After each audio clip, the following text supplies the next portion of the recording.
Salut à tous et bienvenue sur Casa Milan, match nul, 3 buts partout entre le Milan et Frosinone cet après-midi à San Siro. Ouverture du score de Paganini à la deuxième minute pour Frosinone. Frosinone qui menait 2-0 à la mi-temps grâce à un magnifique but de Kragel sur coup franc sublime à la 44e minute.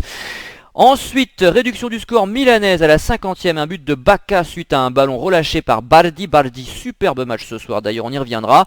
54e minute, 3-1, but de Dionisi sur une grosse erreur d'Alex. 74e minute, superbe but d'Antonelli retourné acrobatique. Et enfin, à la 92e minute, c'est Menez sur penalty qui égalise pour le Milan. Nous en parlons aujourd'hui à 3 avec Emilia et Superio. Salut à vous. Salut. Emilia, ça fait longtemps que t'es pas venu, je sais comme tu nous l'as dit avant le match que tu es en mode euro, mais alors du coup, que c'est triste de regarder un tel match cet après-midi, malgré les 6 buts. Bah écoute, oui, effectivement, donc 6 buts, ça fait toujours plaisir, même si la qualité côté Milan laisse un petit peu à désirer au niveau du spectacle. Mais oui, comme tu l'as dit, je suis effectivement en mode euro, c'est-à-dire tel Conte, je supervise des joueurs, et là j'en ai vu quelques-uns que je ne prendrai pas dans mes 23. Donc c'est formidable. Si j'hésitais encore sur des joueurs tels Del Chigli ou Montolivo, c'est bien, j'ai eu ça m'a aidé, ça m'a conforté dans mon choix de ne pas les prendre, donc c'est formidable. Sinon, bah écoute, je pense que tu vois, je crois que le maillot de la saison prochaine a fuité plus ou moins dans les médias. Je crois qu'il va falloir annuler ce maillot et opter pour une tenue en latex et un bâillon boule. Pas mal, pas mal. Superio.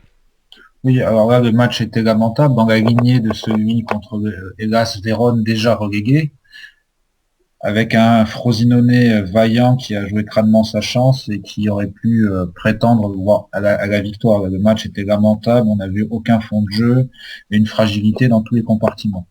Alors ce qui est paradoxal, c'est que pour une fois, il y a eu pléthore d'occasions côté milanais. Je vais pas toutes les citer parce qu'il y en a vraiment beaucoup. Il y a Baldi qui a fait un match extraordinaire. On a beaucoup tiré sur lui aussi, mais il en a sorti pas mal. Il y a un penalty manqué par Balotelli, il faut le dire, à la 48e minute, début de deuxième mi-temps. Et puis il y a cette occasion de la tête manquée par Bacca, une grosse vendange à la 39e. Le Milan peut également gagner ce match 5 ou 6-3, je veux dire, en sachant que les 3 buts qu'on prend, ce sont des erreurs individuelles, Emilia. Ah, c'est sûr que les vendanges côté Bacca, elles sont en avance, hein. Là, la QV 2016 va être très bonne parce que je l'ai jamais vu rater autant de choses dans un match. Je t'avoue que ça faisait un petit bout de temps que je l'avais pas vu, je l'ai pas reconnu l'ami Carlos.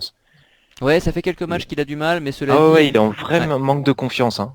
Ouais, mais il y a pas que lui, cela dit, hein. Il y a eu pas mal de frappes. Alors il y a eu des frappes de Balotelli qui ont été sorties à mon avis. C'est vrai qu'il a tergiversé, par exemple, Bacca Voilà, ouais. à la 24e, il s'en mêle les pinceaux, il tire sur Bardi, etc. Il y en a beaucoup. Il y a Ça, il une frappe rate de des Kuchka contrôles. également qui est sortie par Bardi à la 31e. Enfin, je vais pas tout citer, il y en a eu un paquet. Mais c'est vrai que niveau occasion, on mène, enfin, je veux dire, on est très au-dessus d'eux. Maintenant, c'est vrai que c'est Frosinone, c'est le 19e, c'est assez lamentable de se faire mener 2-0 à la mi-temps. C'est clair.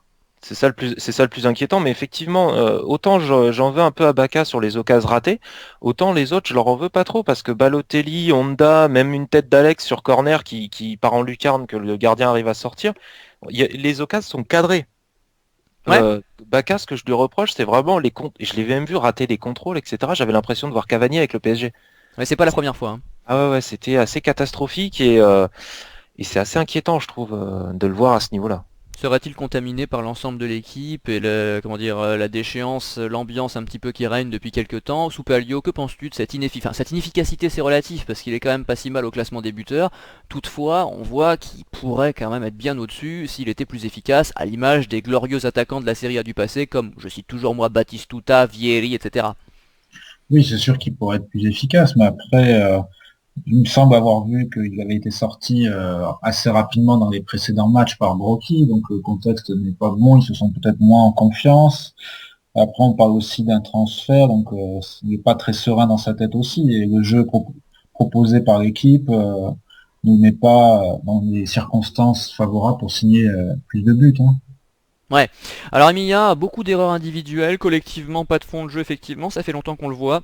Quelle est la solution? Comment analyser ça? C'est-à-dire qu'on est quand même à un stade avancé de la saison. En début d'année, on disait qu'il y avait beaucoup de nouveaux joueurs. Ce qui était vrai d'ailleurs, par rapport aux titulaires de la saison dernière. Si on regarde bien, il y a eu beaucoup de recrues, il y a des jeunes, etc. qui ont été intégrés à l'effectif. Donc là, on n'a plus vraiment cette excuse-là. On a changé d'entraîneur, ça produit pas grand-chose de mieux, c'est même pire. Comment analyser ça? Est-ce que c'est mental? Est-ce que c'est encore une fois des lacunes individuelles, c'est-à-dire les caractéristiques des joueurs qui ne sont pas suffisantes pour prétendre à viser au-dessus de la 6ème place? Comment juges-tu ça? Je pense que ce serait une erreur que de dire que il y a une seule raison et que la solutionner, ce serait régler tous les problèmes. Donc manifestement, c'était pas un problème d'entraîneur, ou en tout cas pas grand-chose.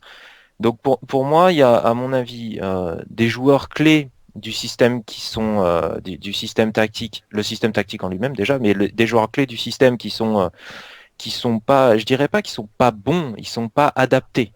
C'est-à-dire moi, que ce soit Montolivo devant la défense, je suis désolé, ça c'est pas possible. De Ciglio, c'est pareil, lui sur le terrain, c'est une catastrophe. Et moi, Balotelli, Honda pour jouer les attaquants de côté, autant Honda, ok, Balotelli, j'y crois pas une seconde. Donc pour moi, voilà, il y a des grosses lacunes à la fois au niveau du système de jeu, au niveau des hommes dans ce système de jeu.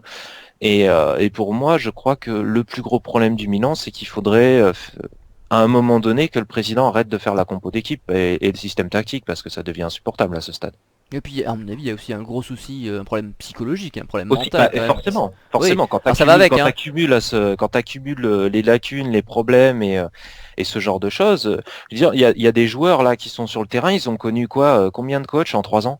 Ils en ont connu 4 ou 5 au moins là. Bah oui, parce qu'on avait 4 entraîneurs sous contrat avant Voilà, l'arrivée de donc Brocchi, donc bah là ça effectivement.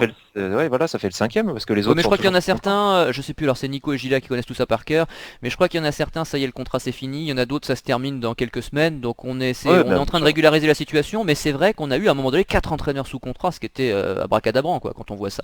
Mais, C'est terrifiant. vas-y. Je dis c'est terrifiant et surtout que quels que soient les entraîneurs qui sont en place, c'est les mêmes joueurs au même poste. C'est rien qui évolue au niveau tactique. Moi au départ, je regarde les joueurs sur le terrain, je me dis c'est pas possible, il y a rien qui n'a changé, absolument rien. C'est toujours les mêmes. Alors si qui a changé, c'est De Sciglio qui a mangé la place d'Antonelli, on sait pas par quel miracle. Et sinon, bon, Maori José est là, Mauri qui mais joue. ouais. Oui, mais parce que Bonaventura était pas disponible, je crois, malade ou blessé, je sais plus. C'est ça. Donc c'est uniquement ça. Sinon, bon, Balotelli a joué à la place de, entre guillemets, à la place de Menez. J'ose pas dire à la place de Menez parce que il est tellement catastrophique que est-ce qu'on peut vraiment dire que c'est sa place? Je pense pas. Donc non, pour moi, ouais, il y a des gros soucis que ce soit effectivement au niveau mental, effectivement, mais au niveau des joueurs et de leur placement, c'est une catastrophe. Et après, ouais, l'état d'esprit. Sur le premier but, il est caractéristique pour moi parce qu'il y a vraiment un manque d'agressivité absolument Bah, des hallucinant Chilio de la déjà, part hein. de toute la défense. Pour moi, les quatre, ils sont fautifs là. Les quatre, même peut-être même le gardien aussi parce qu'il Ah doit, oui. enfin, il doit pouvoir l'anticiper plus. Hein. Donc, pour moi, là, il y a au minimum quatre joueurs plus le gardien qui sont fautifs sur le premier but. Ça fait quand même beaucoup pour une équipe. Non, je suis assez d'accord, c'est vrai qu'on est souvent passif sous Palio, une absence quand même de capacité de réaction de ce Milan. Alors c'est paradoxal de dire ça, parce qu'on est mené 2-0 à la mi-temps, on finit à 3-3, d'accord. Mais enfin, dans le jeu, dans l'agressivité, etc., ça a été quand même très compliqué, face, on le répète, au 19e de Serie A. Donc là, on touche le fond, on n'est pas capable, après avoir fait des contre-performances face à Carpi et les autres matchs précédents, le Hellas Vérone par exemple, comment analyses-tu ça? Partages-tu l'analyse d'Emilia? As-tu quelque chose à ajouter? Oui, je partage l'analyse, mais après ce 19e, comme tu dis, joue avec le cœur, je fais tout pour se maintenir, alors qu'ils n'ont pas forcément beaucoup d'arguments pour rester dans l'élite, mais ils jouent avec le cœur, avec une âme et un schéma de jeu bien défini à l'extérieur comme à domicile. Le Milan, non, c'est très approximatif, des passes latérales, un jeu très ralenti. Honnêtement, il y a eu des frappes de loin, mais après, Dans des le jeu, occasions rien. bien construites, qu'est-ce que on peut les compter sur une main, hein. Et Tu penses que encore, la sixième place n'est pas suffisante, enfin je veux dire, ne séduit pas les joueurs, c'est-à-dire que s'ils étaient septième, ça changerait pas leur vie, quoi. tout à fait. Après, Brocchi vient d'arriver, lui aussi il est victime de ce marasme qui vient aussi des cadres qui dirigent le Milan. Je parle des dirigeants. On ne peut pas non plus faire de miracle, hein. Il y a vraiment tout un club à restructurer, à réorganiser. Et si Galliani pouvait prendre la porte et laisser la place à des gens plus compétents, ça serait bien aussi. Ah bah ça fait longtemps qu'on le réclame. Maldini le disait déjà il y a 3 ans. Je me rappelle une de ses interviews de Noël, on avait fait une émission spéciale. Et d'ailleurs ça fait partie des choses qui pourraient arriver. Il y a beaucoup de rumeurs en ce moment côté Milan. C'est très difficile de s'exprimer sur tous ces sujets-là parce que pour l'instant, précisément, ce sont des rumeurs. Donc on fera de toute façon une émission spéciale dès que ça arrivera. C'est prévu. Il y aura la spéciale fin de saison dans l'occasion d'en parler. Mais il y a énormément de choses qui se disent côté coulisses, côté milanais. Bon, on va parler des joueurs justement avec Donnarumma. Alors c'est peut-être son premier mauvais match de la saison, Emilia, parce que jusqu'à présent il était excellent, jamais déçu, etc. Puis là c'est vrai que au moins sur les deux premiers buts, surtout le deuxième d'ailleurs, mais le premier aussi, je suis assez d'accord avec toi, il est un peu masqué mais il doit anticiper. Eh bien il est fautif. Exactement, c'est-à-dire que Donnarumma, c'est le premier match où j'étais pas serein. Tiens, d'habitude, quand un ballon arrive, une frappe de loin ou même une occasion, même si la défense se fait passer, ce qui arrive quand même assez régulièrement parce que je les trouve assez inégaux, je me trouve assez inégaux en défense, mais j'avais un fond de confiance, je me disais, ouais, celle-là pour Donnarumma, ça passe. Même quand c'était tu vois, des frappes de loin, des choses comme ça. Aujourd'hui, je t'avoue que non, quoi. Et, euh, et j'espère que c'est que passager, mais en tout cas, Bon, c'est ouais, la première fois, donc on va voilà, oui, c'est pour privilégier ça la que je thèse de dis. l'accident. C'est pour ça que je dis ça, mais c'est vrai que, étant donné que le club est en déliquescence complète ces derniers temps, j'ai peur qu'il soit aussi affecté lui comme peuvent l'être d'autres à l'image, j'y reviens, de Carlos Bacca par exemple, qui sont dans le fond des bons joueurs, mais qui de par la situation du club et au niveau mental ont complètement plongé et ça s'est vu sur ce match. Oui, c'est par contamination, tu veux dire. Bon, Ouais. on peut comprendre et on surveillera ça. En même temps, la fin de saison arrive, ce qui permettra peut-être à Donnarumma et aux autres jeunes, je pense à Romagnoli justement, de repartir avec peut-être d'autres coéquipiers. Un autre entraîneur, même si j'ai pas du tout envie d'exjecter forcément Brocchi, moi, hein, je pense qu'on l'a envoyé au casse-pipe, le pauvre, je le plains plus qu'autre chose.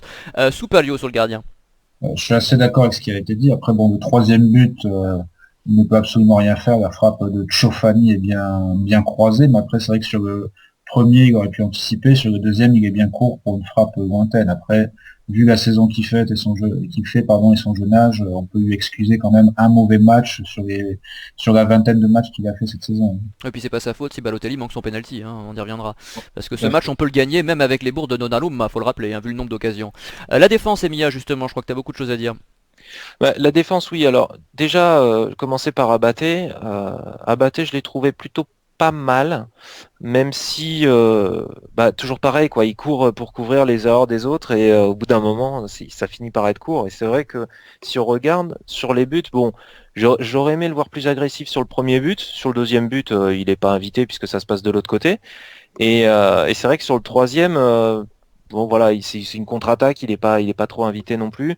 Euh, Bah, pas sur le grand, pas troisième, il y a grand d'abord une erreur d'Alex quand même, hein. Voilà, c'est ça, c'est principalement l'erreur d'Alex, c'est pour ça que je dis ça, je vais pas lui mettre sur le dos. Après, offensivement, il y a eu un petit peu de tout, mais j'ai trouvé que c'était un des joueurs qui proposait le plus. D'ailleurs, on a clairement vu que l'attaque du Milan penchait plutôt côté droit, et comme par hasard, ceux qui ont fait le meilleur match, pour moi, c'est Abaté et Kouchka, j'y reviendrai.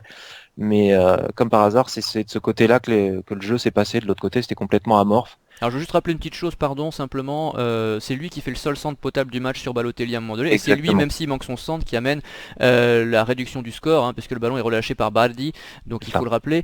Et puis, bon, c'est vrai que t'as pas forcément suivi en détail les derniers matchs, Abaté est le meilleur Milanais, clairement. Ça j'avais bien Ah saisi le oui, truc. ça c'est... Donc là, là il est mis, bah, tu l'as trouvé plutôt moins mauvais que les autres, il est moins bon ce Voilà. soir, cet après-midi pardon, que lors de ses dernières sorties où il était clairement au-dessus des autres. Donc je tiens, et puis Donnarumma évidemment, il y avait Abaté et Donnarumma en gros sur le terrain ces dernières semaines. Donc vas-y, je te laisse continuer sur le reste. Alex, on a tout dit. On revient à 2-1, il fait une erreur catastrophique et on se retrouve à 3-1. On peut perdre le match à ce moment-là. À ce moment-là, il n'avait pas été trop mauvais. Il n'avait pas été trop mauvais jusque-là dans le match, mais c'est vrai que là, je sais pas ce qui s'est passé sur ce coup-là, mais Alex, solide, sauf sur une erreur et une erreur qui a failli coûter très très très cher au club. Donc pour moi, tu peux pas parler d'un match réussi à partir de là. Et d'ailleurs, je vais venir à Romagnoli puisque j'ai pas senti une entente extraordinaire entre les deux. Je me rappelle m'être amusé à un moment donné en première mi-temps, je sais pas si vous avez fait attention, mais dans une des moitiés de terrain, il y avait des pigeons qui étaient en permanence sur la pelouse et je constatais en permanence que les pigeons étaient mieux alignés que notre défense centrale. Donc au départ ça m'a fait rire, mais c'est vrai que voyant le scénario du match, ça a arrêté de me faire rire et pareil, ça m'inquiète un petit peu de voir la défense centrale qui était plutôt pas mal jusque-là dans ce que j'avais vu. Ça m'a inquiété de la voir à ce niveau-là. Bon, Soupalio. Oui, alors je pense aussi qu'il y a un petit détail, le premier but vient aussi d'un renvoi raté de Romagnoli, donc il est aussi coupable sur le premier but que le gardien. Alex, il fait cette erreur qui coûte très très cher et qui est assez décevante de sa part. Après, il essaye de se rattraper. Deschilio, j'ai trouvé qu'il a fait un mauvais match.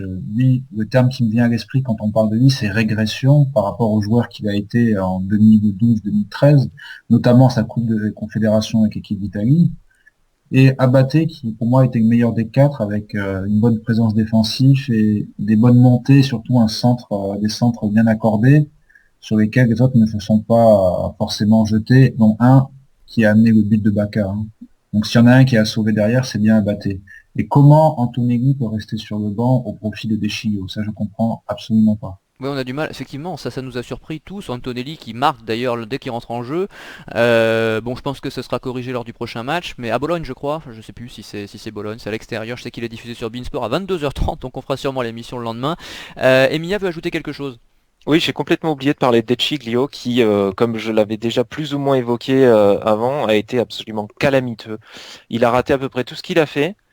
À la fois, je l'ai dit, défensivement dans l'agressivité, mais offensivement c'est pareil, ça a été un festival absolument catastrophique. Je comprends pas effectivement ce qu'il fait sur le terrain, surtout quand on a un joueur comme Antonelli qui, certes, est pas non plus, c'est pas c'est pas Roberto Carlos, c'est pas Paolo Maldini, mais c'est quand même très très très au-dessus de ceux d'Echiglio là. Le d'Echiglio qu'on avait vu excellent, que ce soit avec le Milan ou effectivement avec l'équipe d'Italie, je dis pas, mais là ça a été une honte. Et celui-là, on l'a pas vu depuis longtemps, hein. On passe au milieu, Emilia. Ouais, ouais, sur le milieu. Donc je l'ai dit, Kouchka, bon match. Bon match de Kouchka, je l'ai trouvé plutôt pas mal, à la fois défensivement qu'offensivement. Pour moi, c'est typiquement le genre de joueur qui s'éclaterait beaucoup plus s'il partait en Angleterre parce il a tout à fait le profil box-to-box à l'anglaise. Donc vraiment plutôt pas mal, j'ai bien aimé. Le seul truc que j'aurais à lui reprocher, c'est souvent un excès d'engagement. Parfois il embarque la balle et un petit peu les jambes de ce qu'il y a autour avec, quoi. C'est notamment il y a un moment donné dans la surface où il veut taper la balle, mais il tape la balle, oui, mais il tape toutes les jambes qu'il y avait derrière. Donc c'est un petit peu compliqué parfois. Je crois qu'il essaye de compenser l'apathie de ses coéquipiers. Mais je C'est-à-dire pense, mais C'est je ça, donc pense. il y a un trop plein parce que les autres, il y a un trop Voilà. peu en fait. C'est un petit peu ça. C'est exactement ça. Mais c'est vrai que sinon je l'ai trouvé plutôt pas mal. Et c'est vrai que comme je l'avais dézingué la dernière fois que j'étais À Naples.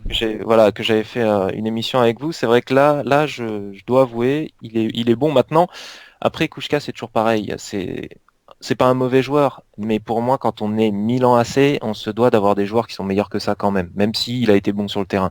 C'est-à-dire, quand tu es une équipe, un club de ce niveau-là, tu peux pas te permettre d'avoir des joueurs si peu limités techniquement, même si, bon, sur ce match-là, tu peux rien lui enlever. Ensuite, Maori, je l'ai trouvé insignifiant. Il a essayé de proposer quelques trucs de temps en temps, mais je t'avoue qu'il a été principalement transparent. Je crois que c'est la premier adjectif qui me vient concernant ce joueur. Ouais, non, c'est trop statique, c'est beaucoup de passes latérales, ça casse le rythme, etc. Et puisqu'on parle de casser le rythme, je vais enchaîner avec Montolivo qui, c'est simple, je vais paraphraser un film que j'adore. Montolivo, il n'est pas bon à rien, il est mauvais à tout. C'est une véritable catastrophe ambulante. Hommage à c'est- Nico. Voilà, non mais c'est ça, hommage à Nico, c'est ça. J'ai beaucoup pensé à lui dans ce match-là, et surtout après le but d'Antonelli aussi. Et c'est vrai que... Mais Montolivo, c'est un joueur, il ralentit le jeu, mais c'est une catastrophe. On lui passe un ballon, il regarde à droite, il regarde à gauche, tu sais, comme s'il allait traverser la route, tu sais, il regarde à droite, il regarde à gauche, il revérifie à droite, il revérifie à gauche, et enfin, il va peut-être éventuellement faire donner un ballon qui, une fois sur trois, sera pas bien donné en plus. Une catastrophe. Franchement, je sais pas ce qu'il fait sur le terrain. Il va falloir un jour que ce joueur comprenne qu'il n'est pas Andrea Pirlo. Parce que là, c'est une parodie, en fait. C'est une parodie d'Andrea Pirlo. Il essaye de jouer comme lui. Tu sais, comme Canada Dry, tu sais, on dirait de l'alcool, mais c'est pas de l'alcool. Bah là, pareil. On dirait Pirlo de très très très très loin, et en fait, ça ne l'est pas du tout. Et pour moi, Montolivo, en fait, les seules fois où je l'ai vu vraiment intéressant, c'est les fois où il a joué milieu gauche. Je crois que c'était à ses débuts à l'Atalanta ou un petit peu à la Fiorentina aussi, ou quand il a joué en 10 avec la nationale, ou juste avant de se blesser à la Coupe du Monde Bah, 2014, à l'Euro il avait fait des 2012, bons il matchs. avait été bon, mais même en début d'année, il a fait de très bons matchs cette année, Montolivo. Le problème, c'est qu'il Oui, n'y en a la pas assez. Lazio notamment. La Lazio, Oui, il avait voilà, été la énorme. Lazio contre l'Inter également 2 fois, mais c'est vrai qu'il n'y en a pas Ouais. assez. On lui reproche son irrégularité. Et quand il nous sort un très bon match, c'est-à-dire excellent à la récupération, je ne sais pas s'il est encore, mais je rappelle qu'il était encore il y a quelques semaines le Oui, meilleur oui. récupérateur d'Europe, stat à l'appui. Et même au niveau de la créativité, par moments c'est brillant. Le souci c'est qu'il est capable de te sortir un match excellent et 2 matchs insignifiants. Et là c'est vrai que moi je l'ai beaucoup défendu cette année, justement parce que je trouvais que Nico exagérait un peu. Mais depuis un mois et demi, Je comprends l'exaspération parce que moi aussi c'est en train de me monter au nez. Il est en train d'atterrir dans mon flop 3. Hein. Là je vais dévoiler un scoop, on fera notre top flop en fin de saison. Mais comme Abaté est en train d'atterrir dans mon top 3 d'ailleurs au passage. Mais alors que c'était pas le cas l'année dernière. Mais c'est vrai que Montolivo, oui, c'est très décevant. Et surtout, ce qui est encore plus exaspérant, c'est de le voir porter le brassard. Ça fait longtemps qu'on le dit ça. Pour le coup, ça j'ai pas attendu cette année pour le dire. Il a jamais mérité ce brassard et je comprends pas qu'il l'ait encore. Donc vivement la saison prochaine qu'on change de capitaine. Et donc il nous restait un milieu de terrain, Miaou, je crois que t'as fini. Non, j'ai fait le tour. Le seul truc, c'était effectivement pour moi Montolivo, son principal problème, je te dis, c'est son positionnement sur le terrain, il a rien à faire là. Et puis quant au brassard, tu sais, moi j'ai vu, on a vu Muntari et Boateng porter le brassard de capitaine, donc depuis plus rien ne m'étonne. Donc je t'avoue que je suis voir Montolivo, oui à la limite. Enfin, oui, c'est gênant parce que il Au a moins pas il se comporte l'esprit bien, c'est sûr. voilà, il a pas l'esprit d'un capitaine du Milan, mais à la limite, enfin, ça aurait pu, enfin, je veux dire, on le donne à qui dans ce cas-là? On le donne à Balotelli tant qu'à faire? Je veux dire, Ah non, Abaté, moi je le donne à bah, Abaté parce que lui est moi aussi, combatif à tous les matchs. moi aussi je le donne à Abaté, mais je veux dire, ça pourrait être tellement pire que Montolivo. Ah oui, c'est sûr, on peut, oui, effectivement. Plus rien ne me surprendrait, donc en fait. Soupalio. Alors, Montolivo, moi je suis assez d'accord avec vous, je trouve toujours qu'il ralentit le jeu et que ses transmissions de balles sont pas toujours très propres, n'est pas Andrea Pirlo qui veut. Si vous voulez, pour moi, Montolivo, c'est avec Aquilani, cette génération qui prétendait être les futurs maîtres du milieu de terrain italien et qui n'a jamais prouvé sur la durée tout le bien qu'on pensait d'elle. Après, le match de José Mori, l'Argentin, était très quelconque, un manque de personnalité, d'initiative assez frappante, surtout chez un jeune joueur qui doit normalement démontrer de l'envie et prouver qu'il peut saisir sa chance, ce qu'il Et n'a qu'on pas avait vu fait. un petit peu lors des matchs précédents quand même, hein. C'est-à-dire que c'était décevant ce soir, mais lors de son entrée en jeu, je crois il y a 2 matchs, je sais plus exactement, on en avait parlé, ça Oui, avait été c'était plutôt contre intéressant, Carpi, mais c'est encore trop juste évidemment. Ouais. oui, c'était contre Carpi, oui, c'était encore juste, et là, il a laissé passer une chance. Kouchka, c'est le seul qui m'est un petit peu enthousiasmé, encore le mot est à mettre entre guillemets, mais il a essayé de faire de son mieux, d'organiser quelque chose, mais c'était pas évident. Mais après, sur Montolivo, je vais continuer avec mon analyse. Pourquoi ne pas le mettre sur le banc et faire débuter le jeune Locatelli devant la défense, hein. Bah Surtout sur oui. le prochain match, qu'est-ce qu'on a à perdre? Oui, t'as pas besoin de me convaincre ça à ce niveau-là, et je pense qu'Emilia serait d'accord aussi. Locatelli, effectivement, devrait avoir du temps de jeu. Puis justement, on voit qu'on fait des contre-performances, il reste peu de matchs, il n'y a plus énormément d'enjeux. Alors je sais qu'on parle de la qualification pour l'Europa League, mais je pense qu'on aura plus de chances de se qualifier avec Locatelli qu'avec le Montolivo actuel. Et donc alors, Honda, tu le comptes peut-être plus dans les attaquants. Donc je te laisse continuer, Soupalio. Honda en numéro 10 n'a pas vraiment pesé, toujours ce côté fragile au niveau physique où il a à chaque fois bousculé. Je l'ai pas vu faire des bons ballons. Pour moi, une action significative, c'est quand il a essayé un dribble sur le côté gauche et qu'il a perdu la balle et qui a fini en touche. Donc ça résume bien son match quelconque et approximatif. Il n'a pas vraiment amené de danger. Sur ce match-là, on a aussi senti l'absence du Bonaventura d'il y a 3-4 mois qui tenait en main cette équipe. Bah c'est ça, c'est-à-dire qu'on a été trop dépendant en début de saison des exploits de Bonaventura, il y en avait quasiment un à chaque match, au moins un je dis bien. Et là il a baissé hein, en niveau forme, ça s'est clairement vu depuis un bon mois, depuis 1 ou 2 mois.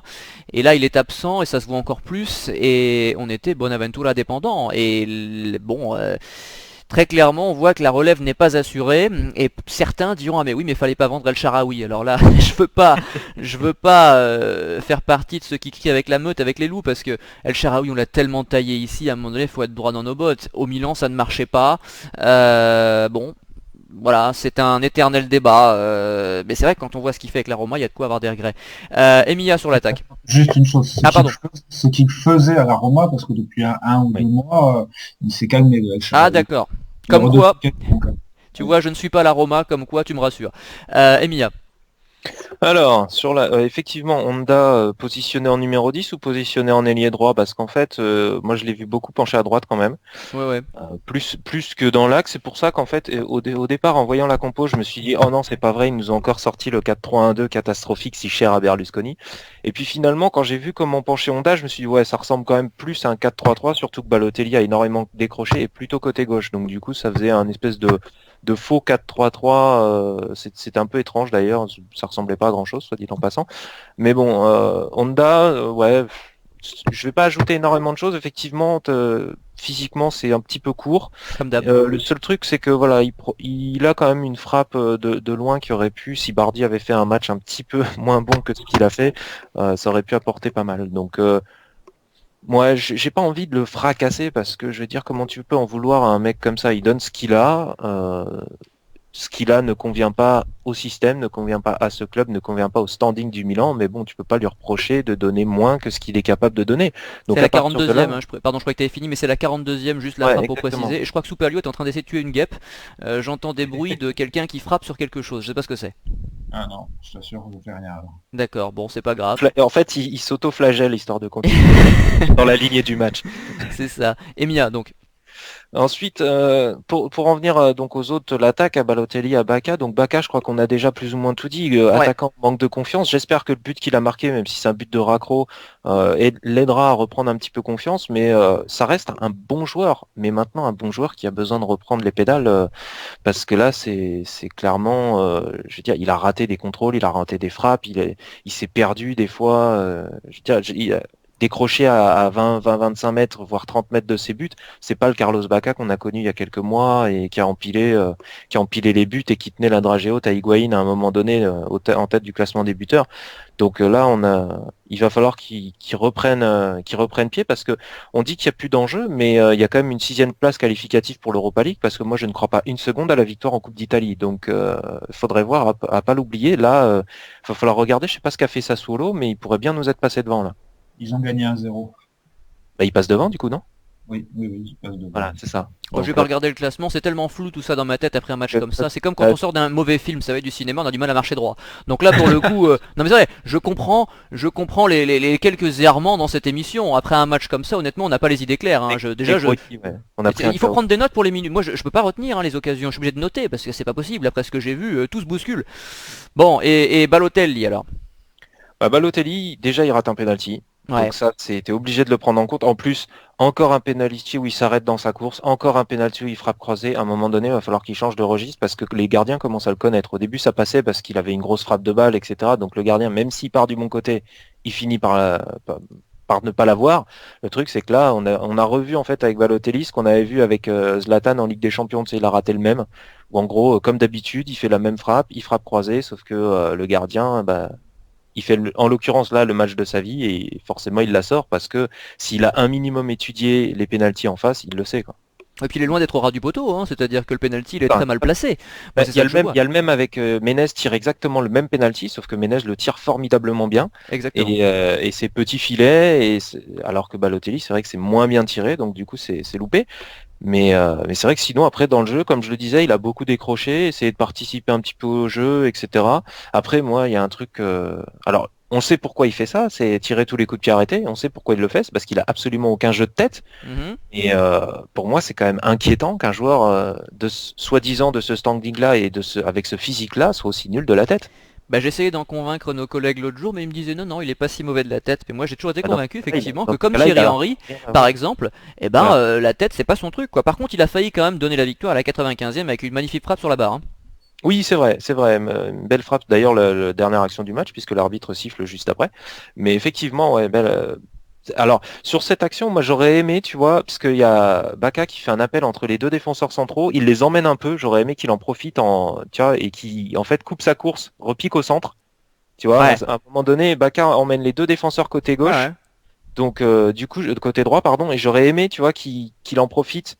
Et il en a pas profité, il a continué dans la même direction, tu vois, ça aurait peut-être mérité un petit crochet, un petit passage comme ça au centre, il aurait peut-être pu, je pense, se mettre en meilleure position. Après, il n'aurait pas été sur son pied droit pour frapper. Donc ça se discute, mais c'est vrai que j'avais ce petit regret-là quand il a frappé, même si la frappe est belle, malgré tout. Donc c'est vrai que Balotelli très inégal au final dans ce match-là, et c'est vrai que voilà, il faudrait. Alors soit effectivement il est nul de la tête, auquel cas tirer les coups de pied arrêtés, pourquoi pas. Soit il est bon de la tête, et dans ce cas-là, il a absolument rien à faire derrière le ballon à ce moment-là. Ouais, Soupalio. Oui, et vous avez oublié Menez qui est juste rentré pour mettre son péno. Après, sur Bacca, j'ai rien à rajouter. Sur Balotelli, ce qui est agaçant, c'est que même sur les bons centres, les ballons dans la surface de réparation, il n'est jamais placé au bon endroit, au bon moment. C'est ça qui est énervant. Si vous voyez, il n'a pas le placement d'un Inzaghi qui savait attirer le ballon dans la surface de réparation pour mettre des buts de raccro, mais des buts qui comptaient qui comptait gros pour le Milan. En même temps, à Après, part Trezeguet, Van Nistelrooy et puis les anciens Batistuta, comme je disais tout à l'heure, des gens qui ont le placement d'Inzaghi, il n'y en a pas beaucoup. Hein. oui, non, c'est clair, mais là, Baloski l'avait. Paloschi l'avait, mais il était trop souvent blessé. Pardon, Superlio, désolé. Mais j'aurais adoré, moi, qu'on donna sa chance à Paloschi. Malheureusement, il fait partie des nombreux exilés comme Darmian, qu'on a préféré donc laisser filer. Ça, c'est la politique du Milan. J'espère qu'on va pas faire la même chose avec Donnarumma, ni avec Locatelli, Mastalli, merde, comment il s'appelle, Calabria et les autres. Hein. De toute façon, ça, il va falloir à un moment donné qu'on les voit et qu'on les voit durablement. Superlio, pardon de t'avoir coupé. et après, j'ai l'impression qu'il a encore gâché, enfin, c'est plus qu'une impression qu'il a encore gâché une énième chance au Milan. Lui, son avenir s'inscrit en pointillé, et même les plus optimistes qui le voyaient à l'Euro doivent commencer à revoir leurs calculs. Hein. Après, il gratte un penalty. Si ma mémoire est bonne, c'est le troisième penalty qu'il rate dans sa carrière et le troisième à San Siro avec le Milan. Il en avait raté un contre Reina du Napoli il y a 2 ans, un contre Perin du Genoa et celui de tout à l'heure. Ça fait 3 pénaux ratés dans sa carrière. Lui qui était infaillible il y a quelques temps, même sur son point fort, les penalties, il n'aimait même plus. Donc, au Je comprends pas niveau, comment tu fais pour retenir tout ça. Hein. Je suis toujours impressionné parce que retenir contre le gardien face auquel, comment il s'appelle, Balotelli a manqué son péno, ça il faut le faire. Hein. Je dois dire, ça m'épatera toujours.